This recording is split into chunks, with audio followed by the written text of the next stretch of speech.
Joe Miller, you are a writer for the Emmy-nominated Full Frontal with Samantha Bee, and you're also an executive producer, I believe. Correct? Correct. So I always love to ask people questions like this, like where were you when something happened? What was your election night like on November 8th? Okay, well now you Oh, it was fun. Um we were in the office. We'd had a show the night before, and we had a special show. It's New York traffic, sorry. Had a special show the next day. So we were all in the office. There was champagne chilling for, when we had the first woman president. We had Lizzo on a plane coming in to do the show the next day. And the polls closed in Florida at 8 o'clock. And at 8:05, they weren't calling it yet. And I knew. And I wasn't going to ruin everybody else's night, but it was several hours of dawning realization over our whole staff. And then they had to sit down and write a show, not the show they had thought they were going to write. And they were so professional. I just know, and they're young and they were working through, and these are, women and people of color and people who are, whose families and friends are all going to be affected and are being affected. And they just worked through it all night and made a different show. And I'm so proud of that show. So they were, I'm glad I was with them. There's no place I'd rather be than with this group. It must have been, did you help each other sort of process everything that was happening at that time? There was this weird moment when we got together in the writer's room and Sam was there and we were just sitting there in sort of silence, realizing that, okay, now we have to come up with the jokes. And Sam started off with apologizing because everything she touches gets ruined. And that sort of broke the ice because this was the first time she'd voted in an American election and she broke our democracy. So that became sort of the starting point for our act one, and went from there. And but yeah, then they just went off to their little cubicles and wrote and put their feelings on hold or put it into the scripts or wherever they put it. But I think a lot of it was putting it on a shelf to process in the morning. So. Yeah, no, I think it was for a lot of people. So are you the head writer on the show? Yes. Oh, okay. So I'm curious, how did Full Frontal come about? How did this idea for this type of show come about? Did it start with Samantha, or was it more of an abstract idea first? Well, TBS came and offered Sam her own show because they had seen her and thought she was a marvelous comic talent. And this was around the time John was leaving, so it was a good time to make a break. And she called me into her office and asked if I would come with her to EP and to be head writer of her show. And that was an amazing moment. And of course, yes. And from then for several months, it was just me thinking, okay, how am I going to not betray the confidence that she has wrongly put in me? But then in August, right after John left, we came several blocks up the street to our new offices and just started brainstorming the show. Actually, we didn't have offices for a while. We were brainstorming from upstate on like text, but from the comfort of your living room or something, right? Great. We've been doing this a long time, and of course, we'd always wanted to just do the show that we wanted to do, our voice, a feminine voice, a feminist voice, and to be just handed that by TBS and given the freedom to do it was just a huge Christmas present.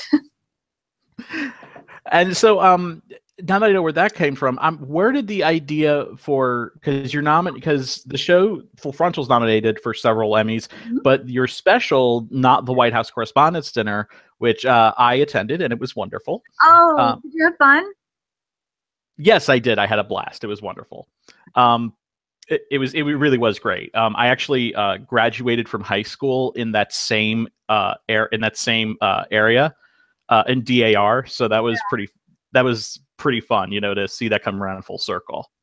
That's a beautiful space. It is. Yeah. Where did the idea to do this kind of thing come? Where did this come from? Gosh, this was after the election and before the inauguration, and we were searching for joy. That's a thing we do quite a bit now. And we were also, I mean, already there were the attacks on the press. I mean, even before the inauguration, and we were feeling pretty defensive of the press and the job that they do and the role that they play in a free society. And we also realized that, you know, one of the things that we lost by Hillary not being elected president was Sam's chance to host the White House Correspondents' Dinner, which we just assumed, you know, because of the sisterhood, she would call us on our secret red woman phone and offer it to us. So we decided to have our own. We thought the real one would probably be canceled, and that the reporters and especially the political correspondents it'd be nice for them to have something fun to do that night. And as it turned out, it wasn't canceled, but the president wasn't there, so. Yeah, and it was the weird thing about it was that you ended up, Sam's former colleague Hassan Minaj was emceeing the White House Correspondents' Dinner. Was there like a friendly rivalry between them in the lead up to that? No, because I mean, I think that we didn't even know he was hosting until super late, and we were excited for him. And I think, yeah, he did a great job. So it was just the whole family was down there. And one of our writers, Trayvon Free, who's also very good friends with Hassan, was like shuttling back and forth. He went to both dinners so he could be there to support Hassan too. I think several of the reporters were actually doing that. I think like Don Lemon and some people. I think I saw outside DAR where I saw like there were several, reserved cars, the black Suburbans or the black Lincoln Town cars pulling up right as it was letting out, and you saw all these people in tuxes just jumping in so they could get over to the Washington Hilton. Oh, that's great. 2 parties in one night. Oh, I mean, you gave them something you gave them the chance to get to pregame there and then be completely wasted at the Correspondents' Dinner. Well, good. They deserve a party. They deserve 2 parties. April Ryan deserves all the parties. No, especially her, because she knows all of the Black Caucus. She knows all of them, apparently. So, right. We should have gotten the Black Caucus to be her +1 to ours. So before you were doing this job, you were a writer on The Daily Show with Jon Stewart. And I've heard a lot of stories about how people have become correspondents on The Daily Show with Jon Stewart. But I'm very interested to find out, what is the process for you, because I'm sure a lot of people's are different, that to become a writer on The Daily Show. What was that process for you? Well, when I was applying, by the way, 8 years ago today was my interview with Jon for that job. Really? One of my Facebook friends just sent me, the Facebook memory of it. So that is so cool. And I actually, out my window, I can see the Daily Show building. So we really are an incestuous little bunch around here. John Oliver works downstairs. Klepper is going to be right down the street there. It's great. To answer your question, to be a writer, at the time, they had done what's known as a closed call, which is when they take recommendations from members of the staff, people they thought would be good writers for the show and would fit in, and they asked their staff, like, do you have any women friends who are funny? Because we're kind of short on women at the time. They'd certainly had women writers, but at the time they didn't have any, I don't think. So my friend Steve Bodo reached out to me and asked me to put in a packet and sent me the packet guidelines. And at the time I was working with Liz Winstead on her live off-Broadway show, Wake Up World, which was a parody morning show. So doing a lot of the same kind of headline jokes, which was the perfect preparation. And Liz taught me, everything I needed to know to apply.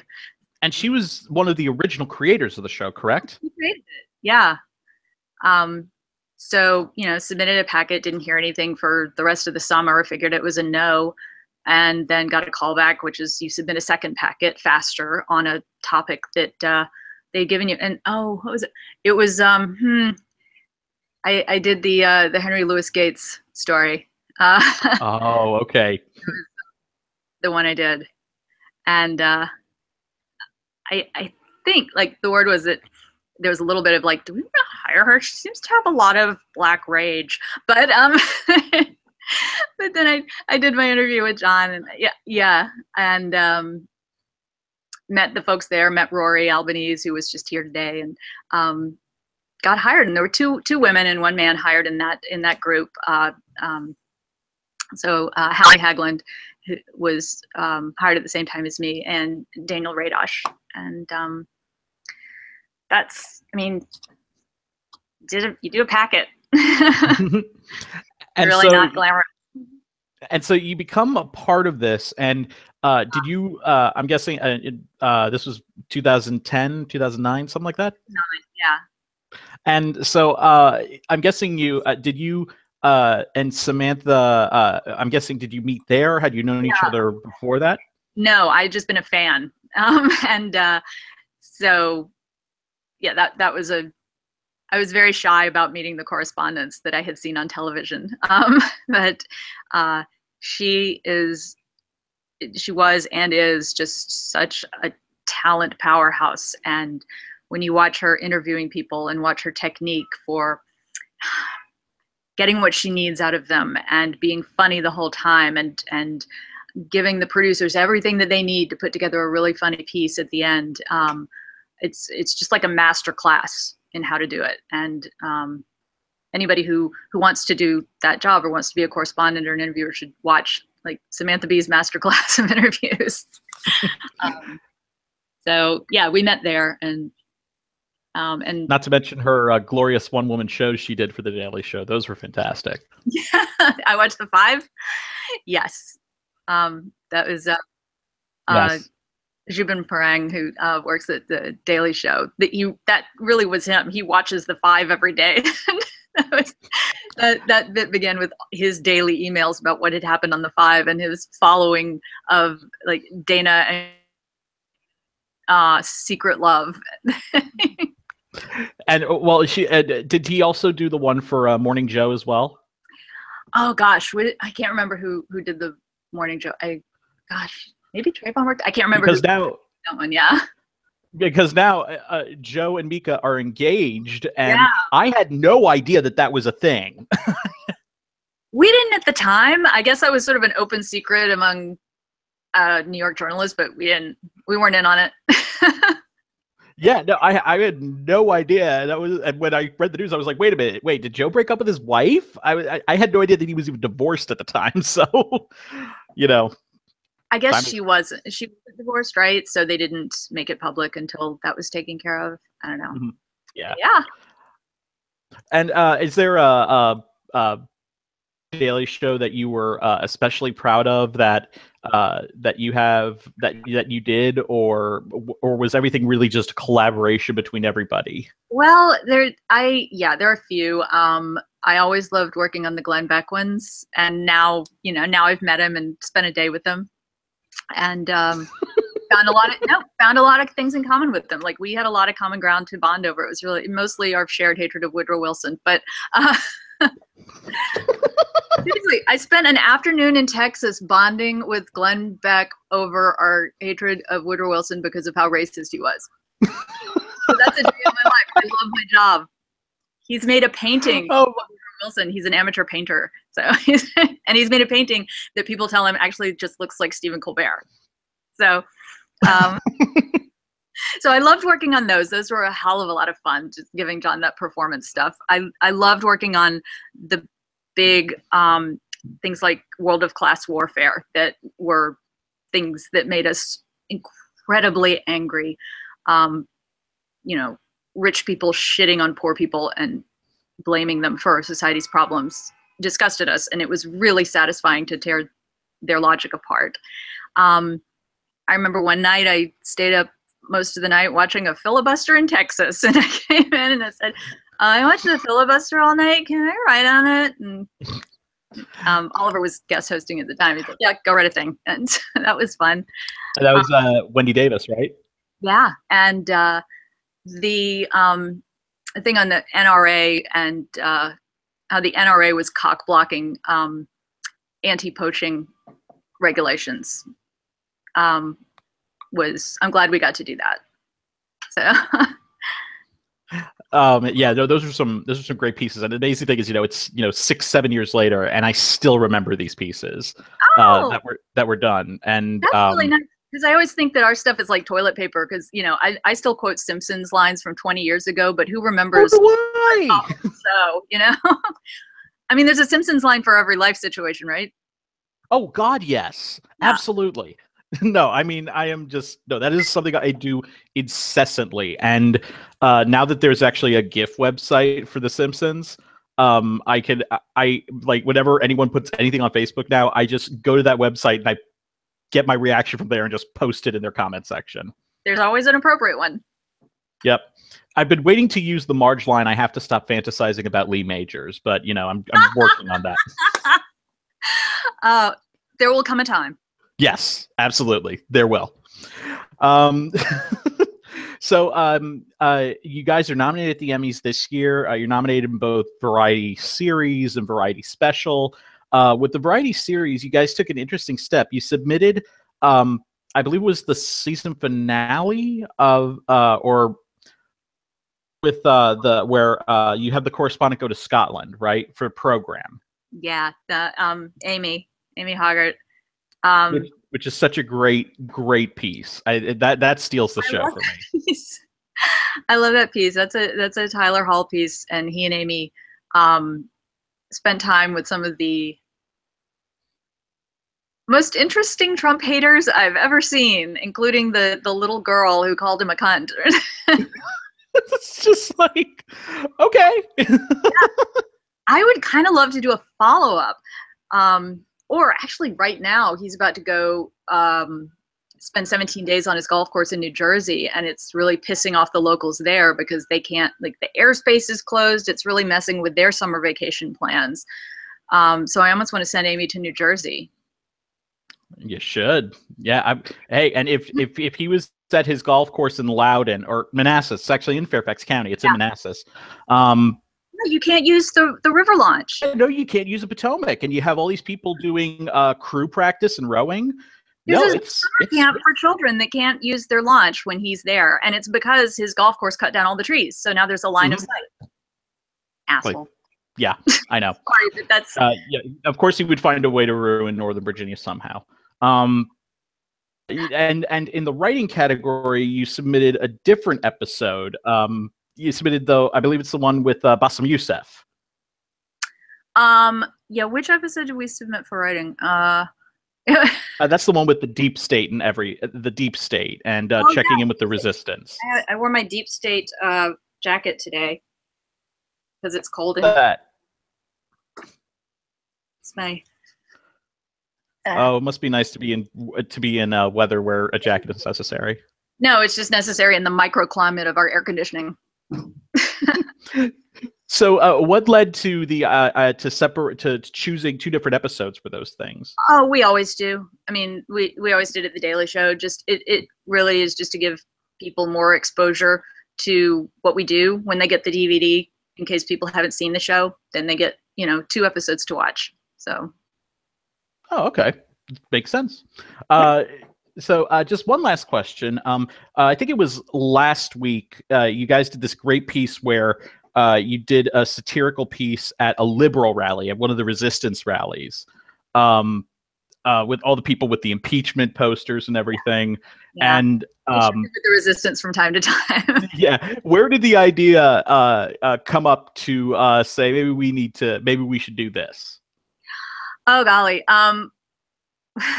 Well, we've been, these things come out of the whole group and the whole field department. And we've done sort of periodic check-ins with the resistance to find out whether they're harnessing their energies towards practical aims or maybe not wasting them.